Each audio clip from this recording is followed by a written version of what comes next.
Doctor Pramod Sharma, associate professor, राजकीय महाविद्यालय टोंक का। इस उद्बोधन में आप सभी को नमस्कार। जैसा कि आज का हमारा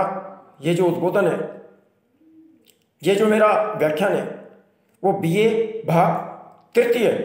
हिंदी साहित्य द्वितीय प्रश्न पत्र से संबंधित है, जिसमें कि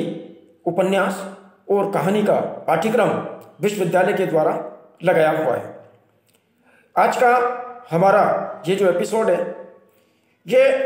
प्रसिद्ध रचनाकार मुंशी प्रेमचंद की जो बहुत चर्चित और बहुत लोकप्रिय कहानी है पूस की रात, उस पर आधारित है। देखिए आप, पूस की रात प्रेमचंद के द्वारा रचित बिल्कुल उनकी उपलब्धि वाली महत्वपूर्ण कहानियों में गिनी जाती है। और ये जो कहानी है इतनी प्रभावी है कि किस तरीके से हमारे जीवन के शोषक और शोषित वर्ग की जो स्थिति है उसको पूरी तरह प्रकट करती है। देखिए, प्रेमचंद की जो पूस की रात कहानी है, उनकी गिनी चुनी उपलब्धिपूर्ण कहानियों में मानी जाती है।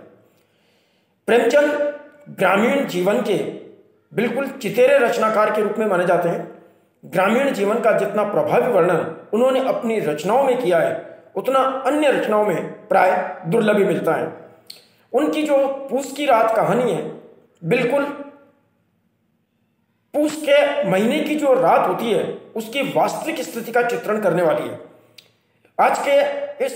एपिसोड में मैं केवल उस कहानी के कथानक के बारे में आपको बताऊंगा कि किस प्रकार से उस कहानी की मूल कथा क्या है और किस तरीके से रचनाकार ने उसके माध्यम से अपनी जो मानवीय संवेदनाएं हैं, उन मानवीय संवेदनाओं को कितने प्रभावी रूप में प्रकट किया है। देखिए आप, जैसा कि कहानी का नाम है पूस की रात,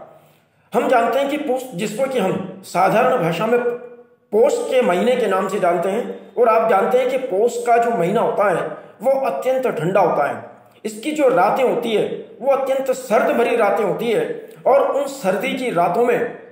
किसान जो होता है वो किस प्रकार से अपने खेतों की रखवाली करता है, कितनी परेशानियां उसको उठानी पड़ती है, कितनी समस्याओं का सामना उसको करना पड़ता है, इन सारी चीज़ों के ऊपर प्रेमचंद की ये कहानी आधारित है। आज हम देखते हैं, आए दिन हम समाचार पत्रों में पढ़ते हैं कि आज का जो किसान है, इन्हीं दिनों उसकी फसल जब पूरी तरह विकास के मार्ग पर अग्रसर होती है, पूरी तरह पकने की ओर बढ़ती है, उसे पानी पिलाना पड़ता है, उसको सिंचाई करनी पड़ती है, उसकी रक्षा करनी पड़ती है। हम समाचार पत्रों में देखते हैं कि इस ठंड के समय में आज के जो किसान हैं वो ये मांग करते हैं हमारी सरकारों से कि किसानों को पानी पिलाने के लिए, सिंचाई करने के लिए बिजली दिन में दी जाए, और रात को विभिन्न प्रकार की परेशानी होती है। आज हम देखते हैं कि आज हमारा जो विज्ञान का युग है, आज हमारा विद्युत का उत्पादन इतना है, हमारी सरकारों के पास में इतनी ज़्यादा संसाधन है, सारा सब कुछ है, लेकिन फिर भी हम पूरी तरह दिन में किसानों को इस प्रकार की जो सुविधा है वो नहीं दे पा रहे हैं। तो जिस समय प्रेमचंद ने यह कहानी लिखी होगी, उस समय किसानों की क्या स्थिति रही होगी। आज के 50 साल पहले या 60 साल पहले जब प्रेमचंद ने इन सारी स्थितियों को देखा होगा, अनुभव किया होगा, तो कितनी पीड़ा से वो गुजरे होंगे और किस प्रकार का अनुभव उन्होंने अपनी इन रचनाओं के अंदर व्यक्त किया है। तो इस निश्चित रूप में जब आज हम स्वयं इतने साधन संपन्न होते हुए भी इतनी सारी परेशानियों को अनुभव कर रहे हैं, तो उस समय का जो किसान था, जो खेती से जुड़ा हुआ था, उसकी क्या स्थिति रही होगी, इसका अनुमान लगाना संभव नहीं होता। तो देखिए, प्रेमचंद की ये जो कहानी है पूस की रात, यथा नाम यथा स्थिति पर आधारित है। इस रचना में पौष के महीने की ठंड से परिपूर्ण जो रातें होती हैं, उनमें एक किसान की क्या स्थिति होती है, उसका बड़ा सटीक वर्णन जो है रचनाकार ने किया है। देखिए, प्रस्तुत कहानी शीर्षक एक प्रकार से शीर्षक के संदर्भ की बात को अगर हम छोड़ दें तो शोषक और शोषित वर्ग का जो संबंध होता है, जो स्थिति होती है, उसको पूरी तरह प्रकट करती है। रचना में 3-4 पात्र सबसे महत्वपूर्ण है। सबसे महत्वपूर्ण पात्र है किसान हल्कू, उसके साथ दूसरा उसका जो पात्र है वो है उसका कुत्ता जबरा, और दोनों ही,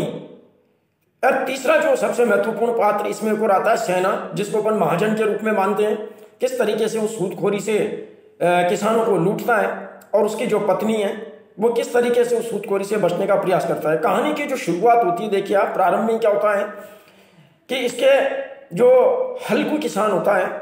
वो जैसे तैसे करके अपने परिश्रम से, अपनी मजदूरी से या अपने विभिन्न प्रकार के जो है कार्यों से जैसे तैसे करके वो 3 रुपये बचा पाता है। और वो 3 रुपये इसलिए बचाता है ताकि आने वाले पौष के महीने में जब उसे खेत के ऊपर अपनी फसलों की रक्षा करनी पड़े तो एक कंबल खरीद ले और कंबल खरीद करके और अपनी सर्दी का जो है वो कुछ उपाय या उससे बचने का जो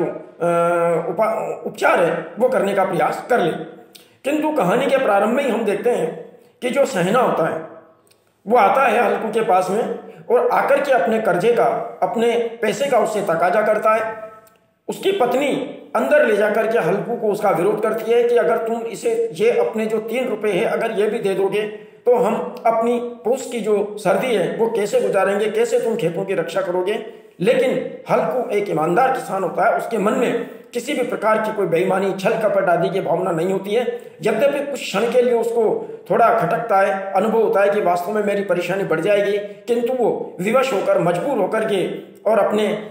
जो 3 रुपये होते हैं वह सहना को दे देता है। उसके बाद स्थिति होती है हमारे पौष की रात की स्थिति कि किस तरीके से जब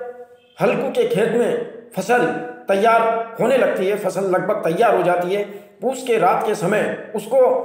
उसकी रक्षा करने के लिए खेत के ऊपर जाना पड़ता है। तो ठंडी हवा के झोंके जो चलते हैं तो किस तरीके से वो अपना उनसे बचाव करने का प्रयास करता है। कभी अलाव जलाता है, कभी क्या होता है, कभी उसका जो झपरा कुत्ता होता है वो उसको अपने गोद में बिठा लेता है ताकि उससे भी उसको जो है गर्मी मिलती रहे। उस समय उन दोनों का जो प्रेम होता है वो बहुत ही प्रभावी तरीके से रचनाकार ने वर्णित किया है कि किस तरीके से हल्कू और जो जबरा कुत्ता है वो आपस में एक दूसरे का यह भेद भी भूल जाते हैं कि हल्कू एक इंसान है और जबरा एक कुत्ता है। इस प्रकार का जो भेदभाव होता है वो भी उन दोनों के अंतर्गत नहीं रह पाता। इस समय इस संदर्भ में डॉक्टर लक्ष्मीकांत शर्मा ने एक बहुत शानदार कोटेशन कहा है, देखिए आप, वो ये है, वो कहते हैं कि लक्ष्मीकांत शर्मा ने से वातावरण प्रधान कहानी जो बताया है वो इसीलिए बताया है। वो ये कहते हैं कि भाई किस तरीके का जो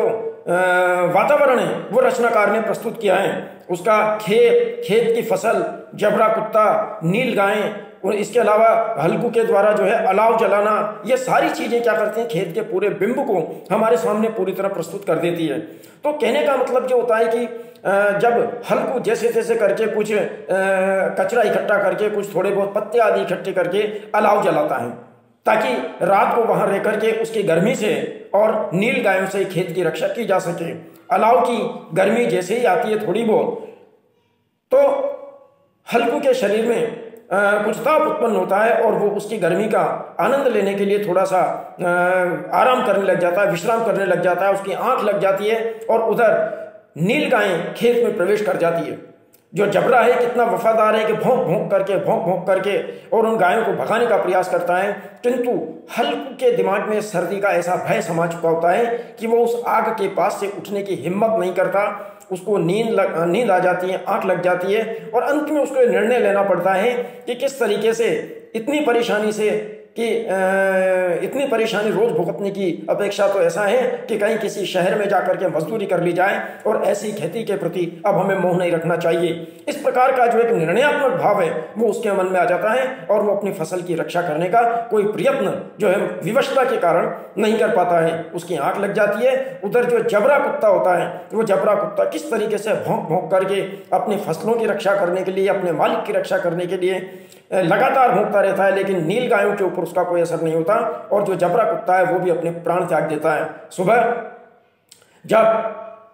हल्कू की आंख खुलती है तो वहां का नजारा देख करके और वो भौचक्का रह जाता है, उसकी स्थिति खराब हो जाती है और वो सोचता है कि चलो अच्छा ही हुआ, कम से कम अब इस पूस की रात की जो ठंडे इससे तो हमें निजात मिलेगी। इसकी जगह तो यही ज़्यादा उचित होगा कि कहीं शहर में किसी की मजदूरी या नौकरी करके के अपने जो खाने पीने का इंतजाम कर लिया जाए। तो ये जो स्थिति है वो इस तरीके की प्रभावी स्थिति रचनाकार ने इसमें बताई है कि किस तरीके से ठिठुरते हुए ठंड के अंदर किसानों को अपनी फसलों की रक्षा करनी पड़ती है। कितने परेशानी उसको उठानी पड़ती है। यहीं पर रचनाकार ने यह दिखाने का प्रयास किया है कि किस तरीके से जो शोषक वर्ग है वो शोषित वर्ग की सुविधाओं का बिल्कुल भी ध्यान नहीं रखता है, और जो किसान है वो अपनी उसी स्थिति के अंतर्गत लगातार गरीबी में अपने जीवन को व्यतीत करने के लिए मजबूर होता है, विवश होता है। यही इस कहानी का सबसे महत्वपूर्ण जो है मकसद भी है, और मकसद के साथ यही इसकी जो कथात्मक रचना भी है। धन्यवाद।